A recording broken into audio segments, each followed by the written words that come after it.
I made a video every single day for a month, and it changed my life.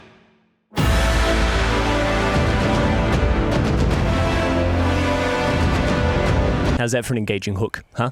Was it good? Did I do it? Are you engaged? Am I going to get all the views now? Look, I don't like starting videos that way either, but it's kind of true. I set the challenge in July last year, and I can honestly say 6 months later, my life has changed in a measurable and positive way as a direct result of doing this daily video challenge, which I think is kind of cool, and I'm going to tell you about it. I think it taught me a lot of things about how to do hard things, about how helpful consistency can be, and it also just changed some things about how I perceive what I'm capable of, and it led to some really cool results. So I'm going to tell you about it. And if you're new here, welcome to Determined to Fail. My name is BJ, and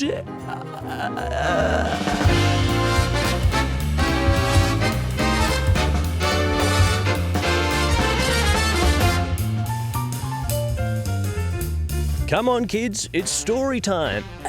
We have a heat wave happening in New South Wales at the moment, and so I'm recording this at 8 o'clock at night in my garden. So as the light shifts as we record this video, you're just going to have to deal with it because it was way too hot to film it at any other point in the day. I think this story begins with Ranton, or Rantoni as he is now known, represented by the hat that I'm currently wearing, who decided to do a daily video challenge. What people want is consistency. 1 month, I will do a video every day. I just thought it was incredible, and I remember thinking to myself, I wish I could do that, but I just know that I never could. Like, I just don't have the capacity for that. Historically, I'm someone who I feel like I really struggle with consistency, but I really respected the way that he applied himself to it and was able to achieve it. And then one day, I was driving to Canberra, listening to Markiplier's Power Wash Pals Power Podcast, Power Hour, Power Washing Podcast. And I think it was an episode with Ethan, and they were talking about Unus Annus and their whole experience making a video every single day for a year. And Mark says something that it just stuck in my brain. When they'd finished that project, the ceiling of what he considers difficult was raised so high by doing this daily challenge, in the middle of COVID, mind you, that everything else that he's attempted project-wise has never felt as difficult as that because it was so hard to achieve. I really like that approach to doing something that's very difficult, seeing it as an opportunity to raise your threshold of what is difficult for you. It got me thinking it's a long drive to Canberra, so I had quite a bit of time to think. And I had this kernel of an idea in the back of my head that was, I wish I could do that. I wish I could do daily videos. I decided to give myself 1 month as the time frame because I felt like that was manageable enough, but challenging enough that it would actually stretch me. And critically, I had this idea about 4 or 5 days before the end of June. So I had this deadline of the 1st of July as the first video. But I didn't have enough time to overthink it and think about how difficult it was going to be. And so I just went for it, and I posted the first video on my Instagram.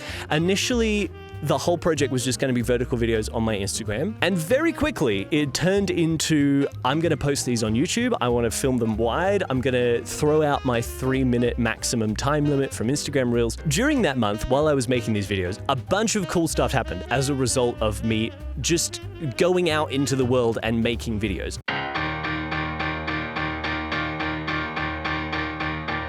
This is such a bad idea. I'm going to make a video every day. All being well, I'll see you tomorrow. I brought you a gift.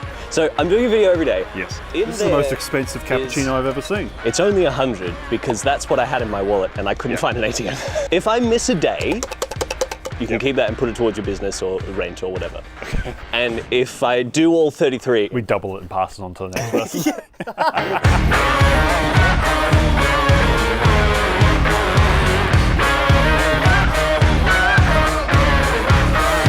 I feel great.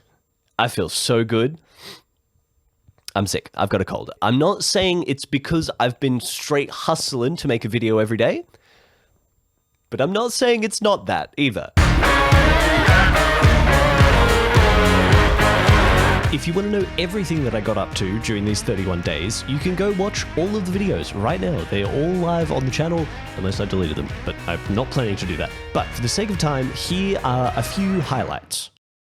I promoted Chester's first self-published book. Hey buddy, tell us about your book. It's a horror book. It's all the good fun stuff. Buy it when it comes out. It's called I Am Monster. I made a fake ad for a mustard company, and when I tagged them, they replied me saying, and I quote, "This video had our team laughing so much. We loved it. We would love to reshare it on our socials, tagging you, of course, if that's okay." I don't think they ever did that, but it's the thought that counts, and I really appreciated it. I made a video about Lord of the Rings that got seen by someone named James, who left the longest and most wonderful and just great YouTube comment about the video and just engaging with the whole topic. It was so good that I made another whole video about it, so go watch that if you're interested. And yeah, it led to another whole video for the challenge. I made a 2-part saga about trying to buy an alarm clock. They're not very interesting, but I put a lot of effort into the editing. I remember sitting on the floor at the prelims for the Australian Dance Festival Next Choreographer competition that I was dancing for, with my AirPods trying to edit this over the very, very loud music because I had to get it done that night. Just every time I added more keyframes, I just thought to myself, BJ, you need to stop adding keyframes. And I just kept adding keyframes, and it was so loud I couldn't hear anything. I also learned some very interesting things about perfectionism and making stuff.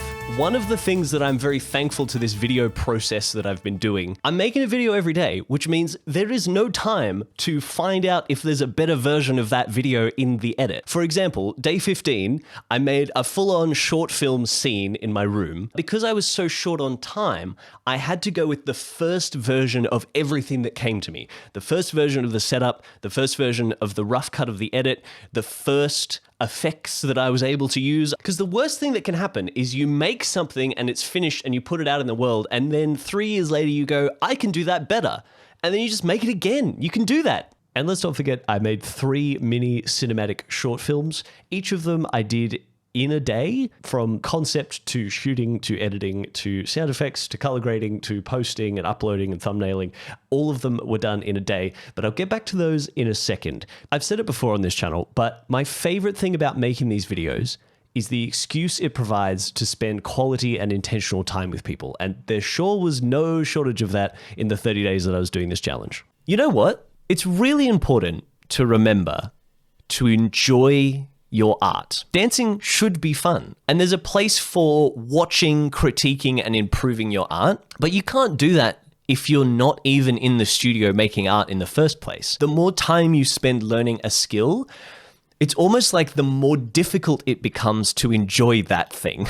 I was particularly grateful for this video for 2 reasons. Firstly, I got to hang out with my friend Talia. She lives a long way away and we don't get to see each other very often, so that was awesome. We had a wonderful time and some great discussion during the day. But also, when I posted the video, it led to a bunch of really wonderful discussions along similar lines with other people in artists. I actually went to an open class, I think the day after I posted this one, chatted with a bunch of people at the class further on this topic that I'd made the video about. It kind of sparked that conversation, and I won't go into it because that whole topic could be another video on its own. But suffice to say, I got to hear a lot of really cool thoughts from really cool creative people from making this video, which was awesome. The second dance video that I did with Kate and Lucy, we filmed a freestyle that made it into the daily video, but we also created some choreography and filmed that.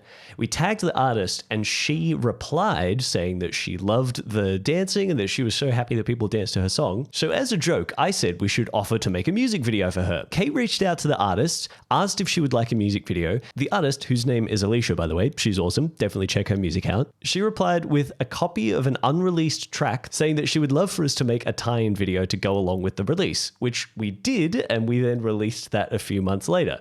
This whole interaction is pretty much the dream for any dancer. To dance to a track for an artist who actually sees your work and appreciates it, and to foster an ongoing relationship with that artist is such a rare thing to happen. It was just wonderful. Speaking of musicians, while filming day 30, The Box, the final of the 3 cinematic short films, I was up on the top of the tallest mountain in my area with my dad. It was freezing cold and raining and misty, and we were rushing to try and get this film shot as fast as possible before we both got completely soaked through. two people appear from behind a tree and they walk over, and keep in mind, I'm wearing this ridiculous contraption on my head. I'm holding this crazy machine. I can't even remember if I asked them what they were up to or if they asked me.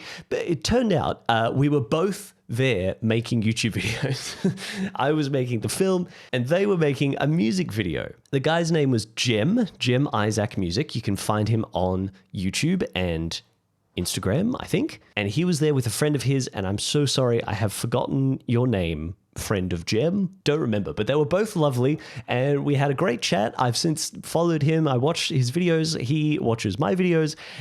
Amazing. Like, just the most unlikely place to meet a friend. We chatted for like 20 minutes. It was awesome. We shared details and everything. They'd come down and yeah, we're filming a video on a camcorder. I was there making a short film with my dad. It was like the perfect way to almost end this challenge, but the true finish for the challenge was episode 31. The accountability cappuccino, which is no longer necessary because we made it. Pretty much the whole reason for making these short films, I made one with my mum as well. She helped me with the one I made for day 22. The whole purpose for this entire thing was basically a very, very elaborate, very difficult prank for 4 of my friends who eventually showed up for the final video. I had this idea like 3 or 4 days in. Basically, if you haven't seen it, just go watch the video. But the idea was the short films were a story that was leading up to me buying business cards that I gave to my friends to go out into the world and promote my videos using business cards. So I was just pranking my friends. And that was not the initiation for the idea. But once I had that idea, that was all I was doing. And that was one of the main things I had to like keep me going to get to the end of the month. And something about that was very satisfying to me, that I'd put this ridiculous amount of work into making a video that was entirely dependent on just a couple of people showing up and experiencing it in person. I didn't tell them about the business cards. I didn't tell them anything. I just said, be here at this time and be ready to be involved in a video. That's how I ended out the whole series. And it was so satisfying. It was such a satisfying end. I felt very fittingly anticlimactic end to 31 days of daily uploads.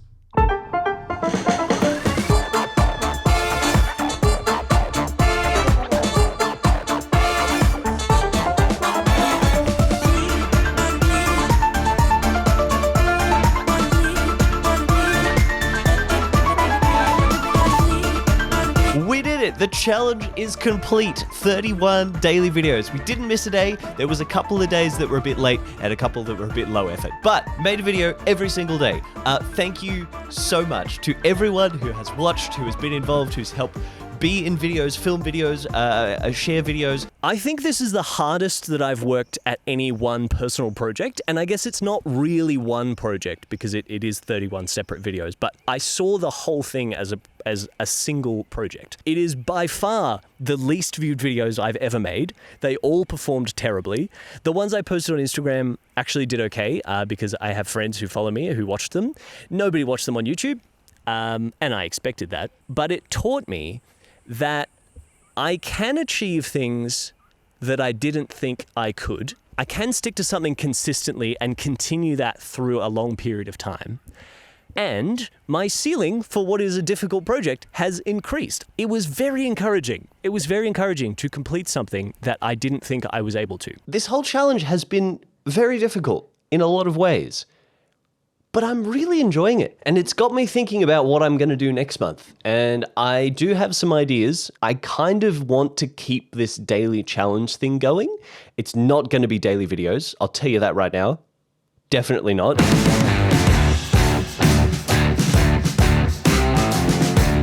I may have said I was not making a video today. I may have said that. In fact, I did say that. I will not see you tomorrow. That was the old me, all right? That was the July me. This is the August me, and the August me is a new me. A few days before the end of the month, I saw this thing on Instagram that was a charity run called Fred's Big Run, and it was a daily running challenge.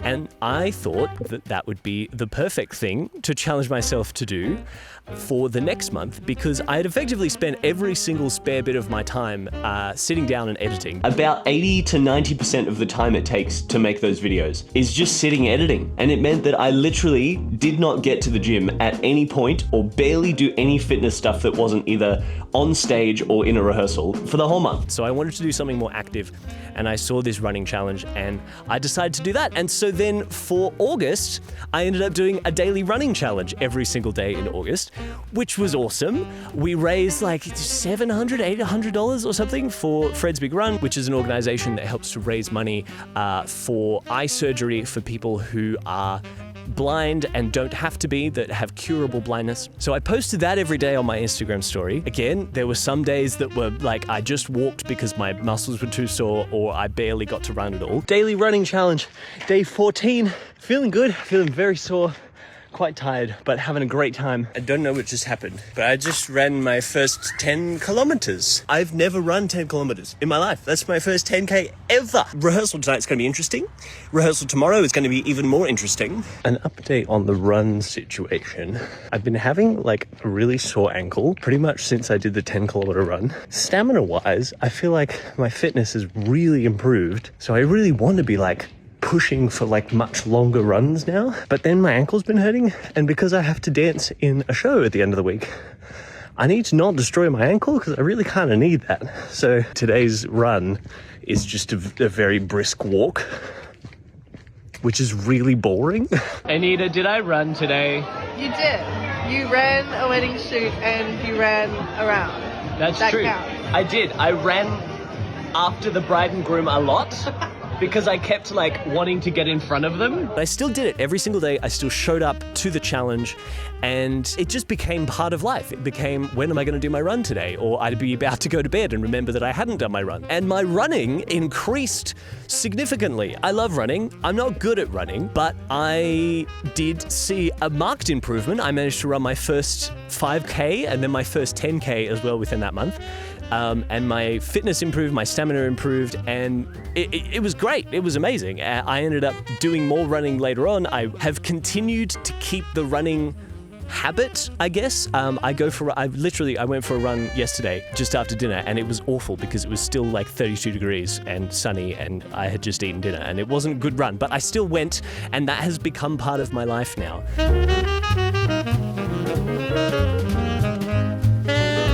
The downside to the August daily challenge was the fact that I had to interact with social media, specifically Instagram, every single day. I spent so much time on Instagram, and I spent so much time getting sucked into the loop of the social media and the doom scrolling.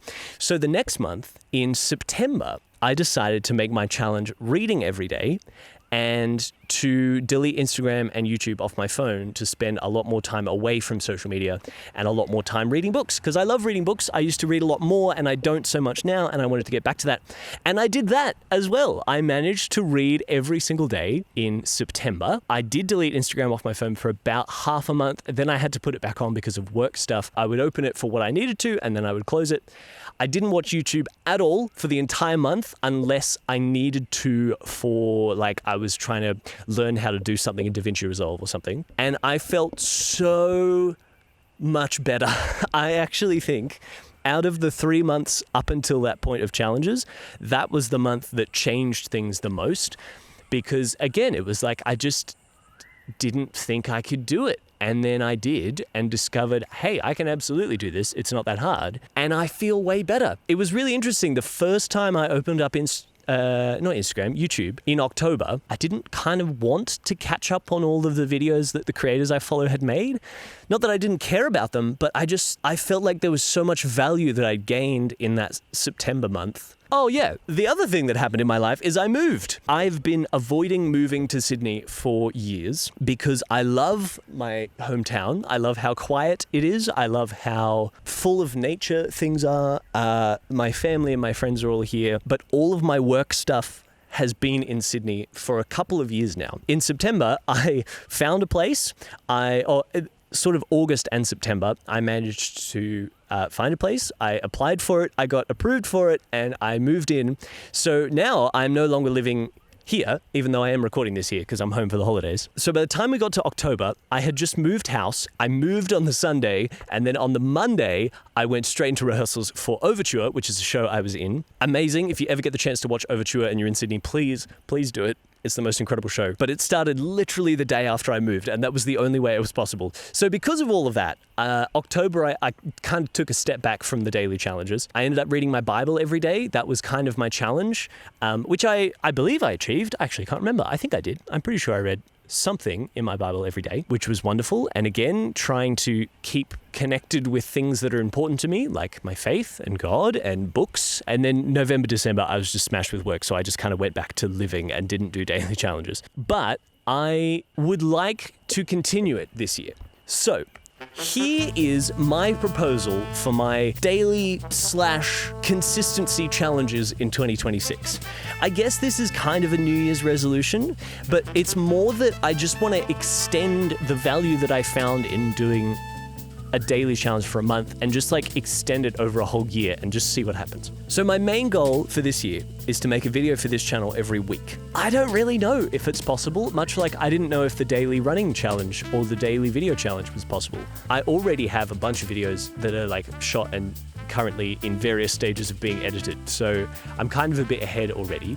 This video will be one of them. Actually, I was supposed to make this the first video of the year, but the last video that came out, I just got it finished and was just too excited. I just wanted to post it. And if you look really carefully, I actually dated the intro, like the title sequence, I dated it for the day that this video comes out because it was going to come out second. Anyway, my point is I want to make a video for this channel every week because I want to get better at videos and I want to be consistent. And I believe I have the time. Hold on, let me just adjust the lighting here. So the moral of the story is I made a video every day for a month. And it kind of changed my life. It changed how I view projects. It changed how I view myself and what I think I can achieve. You know what? The thing that actually made all of this work, and the thing that made it possible that first month, is that I shared it with people. And I shared it on Instagram and on YouTube, and I had so many people encourage me with it. That's one of the things that really helped me to keep going. People are interested. And the reason why I care about that is not because I like people to be interested in me, because I really don't care. But I listened to that Markiplier podcast, and it made me inspired to try making a video every day. And when I achieved that, I then moved on to see what else could I improve about my life? What else could I be doing and achieving with the time that I'm here on this planet that I'm not already doing and that I'm not already thinking? And when I did that and I shared it, I had other people saying, this is really cool. I wouldn't have thought that this was possible. Or I was sharing things that people thought interesting. And so that really excited me because I hoped that other people would do the same thing, that maybe their lives would be better as well. And I don't know if anyone, in fact, I don't even recommend anyone making a video every day. It's really exhausting. I definitely missed out on quite a bit of sleep and it was stressful and a lot of work. But there is value in doing hard things, difficult things, and things that require consistency and effort. And I feel like I knew that up here in my brain. Doing these challenges has helped me to know that in a lived experience sense, I suppose. So if you're going to take anything from this video, do a daily challenge. Don't make it make a YouTube video every day, because that's really hard, unless you want to do that. But like, do something. Do some push-ups every day, or call a friend every day. I don't know, read a book every day, read the Bible every day. Something, just something. I've had so much value from doing this, and I want to keep doing it. And if you're watching and you want to try it, go for it. But most importantly, you have to share it with someone.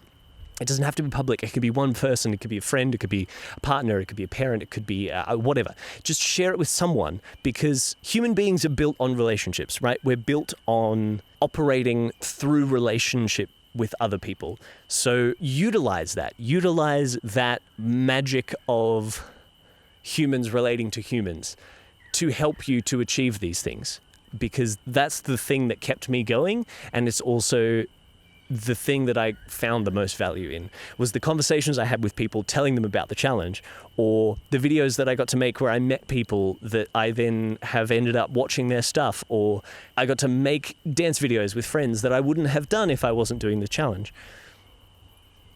Yeah, I am being absolutely swarmed by mosquitoes, so I'm going to go inside. Thank you so much for watching. I'm going to make a new video every week. So, if you subscribe, I'll see you next week.